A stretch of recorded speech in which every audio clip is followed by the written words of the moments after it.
5. Are those fireflies inside or outside the van? Asked Kevin. Fireflies? I've always wanted to see one. Where are they, Kev?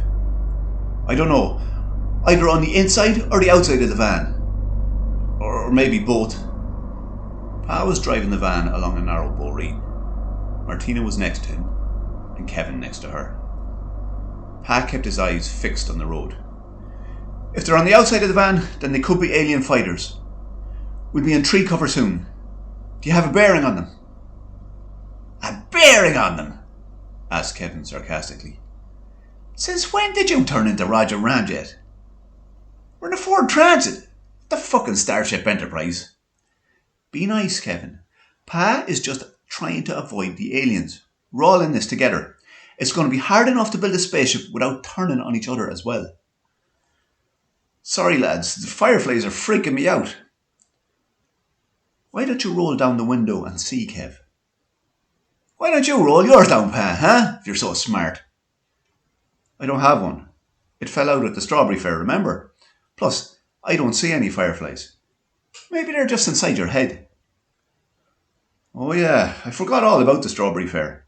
Kevin rolled down his window. That was great crack. We should go again. Do you know what? You're right, Pa. The fireflies are not inside or outside the van. They must be in my eyes. Sorry about panicking, lads. That's grand, Kev. We're all tired. We should have a few joints when we get there, just to relax before we start building. Not for me, Martina. You and Pa can. I've too much to do. Especially after that dickhead McLaughlin left the microchip stuck in his housing. The van pulled off the boreen onto a forestry track and came face to face with another vehicle. They skidded to a stop and the engine cut out. The vehicle in front flashed its headlights.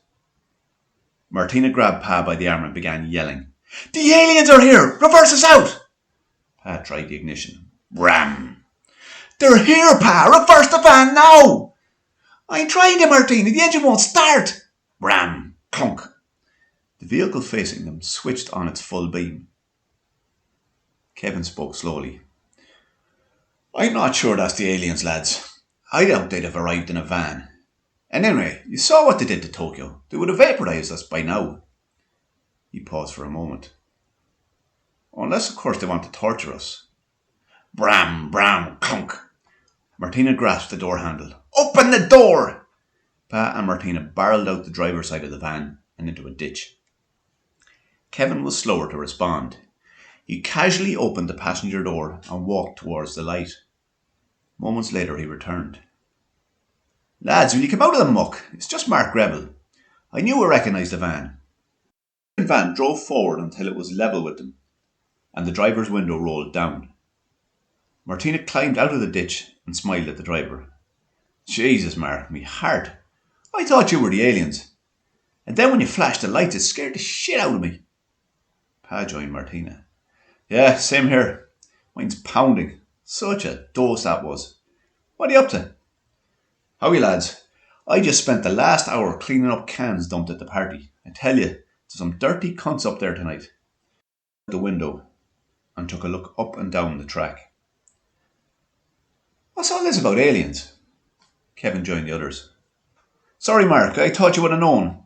The world's been attacked by aliens and most of the major cities have been destroyed. That's why the lads are freaking out. For a moment there, we thought you were one of them. Yeah, don't know if that's a compliment or an insult. Are you up for the after party, Kevin? Someone's taking Dex up to the cottage in Ballyfernan. You can follow me up if you want. No, sorry, Mark, I can't. I've got to build a spaceship. Kevin pointed to where Mark had driven from. Is there anyone left up in the woods?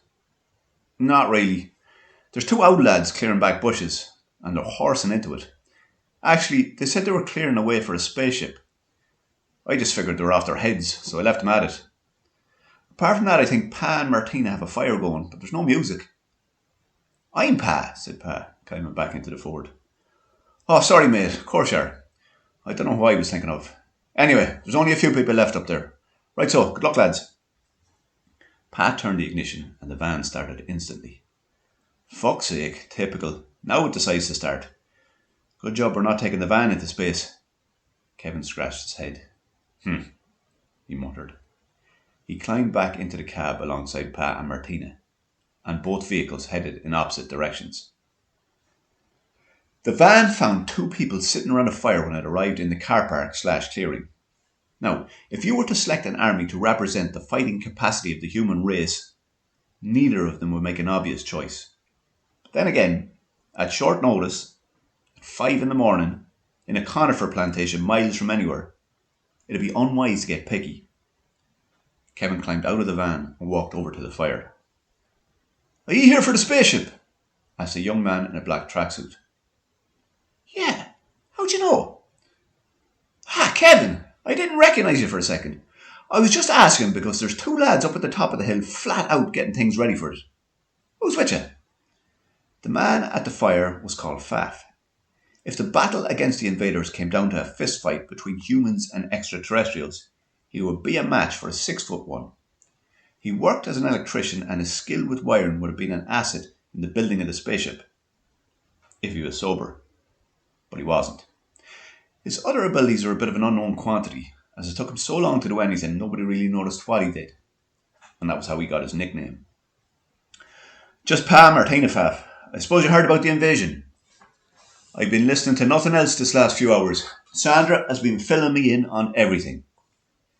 The Sandra that Faf was talking about was sitting next to him, and was about 3 inches smaller, and had a remarkable collection of beads and ribbons tied into her dreadlocked hair. Sandra also had in her possession both a lightning-fast uppercut and an encyclopedic knowledge of conspiracies.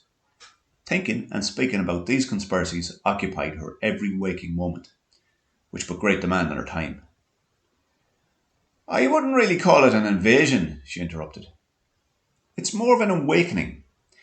The beings from the Interdimensional Federation of Light have always been with us." Martina got out of the van and joined Kevin. "How are you lads? Fair play to you for getting the fire going." She turned back to the van. "Pa, come on. It's your turn to skin up."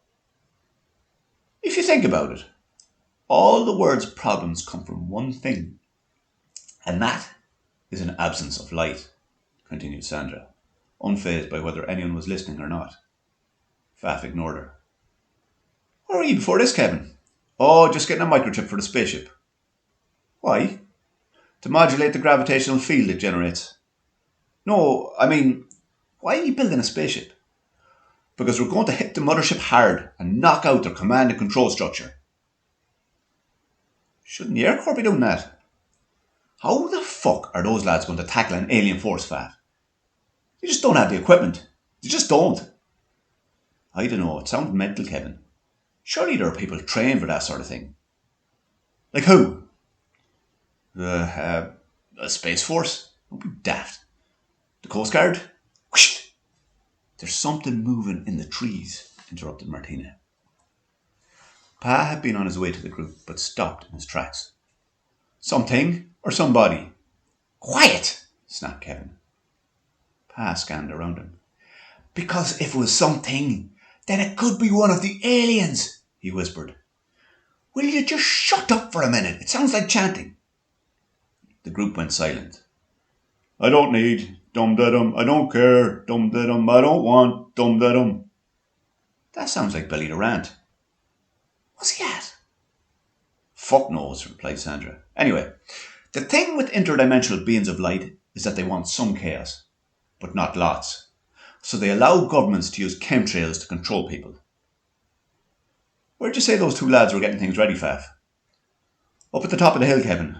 They started working even before the music stopped. It was pretty wiry, really. Everything was dancing away, and you had the pair of them rattling about with shovels in the middle of everything." "Fuck's sake, the Muppets. That takeoff strip was supposed to be at the bottom of the car park." "You won't need a spaceship to reach the beings of light, Kevin. They operate in a fourth dimension that is right here," interrupted Sandra. "They are nowhere and everywhere. You just need to fold time to see them." Faf scratched his head and turned to Sandra. I'm not sure what you mean. I still can't visualize that." "That is because you're drunk, Faf. Alcohol blocks your space-time receptors." "You can't visualize it because she's talking bollocks," snapped Kevin. "You can visualize it because you can visualize anything you can know, yeah? which is everything, came a voice from the darkness. The group went silent. Who said that? Shouted Martina. They stayed silent until the blonde flat top of Billy the Rant emerged from the trees. Fucking hell, Billy, you scared us. Where'd you come from? Billy paced over to the group and sat next to the fire.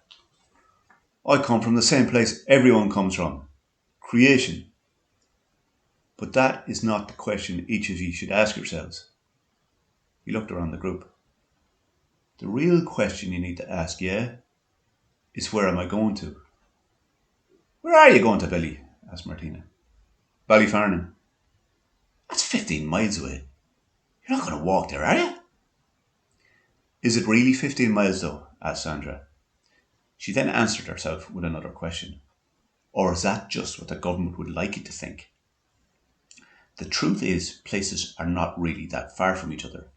It makes it easier to control us if we think we're all farther away. Don't be fooled. Give me strength, muttered Kevin. I'm off to build a spaceship. You can follow me up. Pa, can I take the van? Sure, Kev, the keys are in it. Just don't get it bogged down. Pa began rolling a joint as Kevin set about starting the van. Paf squinted at the cigarette papers. What's that? Why do I can smell? Spot on, Faf. I had some I was saving. Tonight seems like a good night for it. Well, I won't argue with that. What's up with Kevin? He seems stressed out. Bram. Kev's just worried about the alien invasion. And he's had nearly a full strip of acid, replied Martina. Plus, Jerry McLaughlin left a microchip inside its housing. Were you all up with Jerry McLaughlin? Yeah, we needed to get a microchip. How is Jerry? I heard he cleared 0 tolerance. He did, replied Pa. All 57 basement levels. That was some going, wasn't it? It was. You should have brought him up here for the spaceship. He was too busy watching a nuclear reactor on his computer. Plus, himself and Kevin would end up at each other's throats. Bram, clunk. Billy the Rant had been ignoring the conversation. He jumped to his feet. Right, it's time to move. Which way is Ballyfarnan? Pa looked up and gestured to the papers next to him. Are you not staying for some of the joint? Don't believe in smoking that stuff, mate. It's poison. Eat and drink.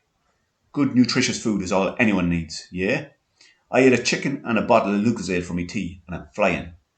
Which way do we need to head for Ballyfarnan? Pa pointed to the track. You need to follow that onto the main road and... Bram, bram, bram, Kevin had the van started. You only need to point, man. I only need a general idea. Pa shrugged and gestured in the direction of the track again. Billy paced back into the trees. Pa called after him. Billy, that's not the way. Leave him go, snapped Sandra. That fella's wired to the moon.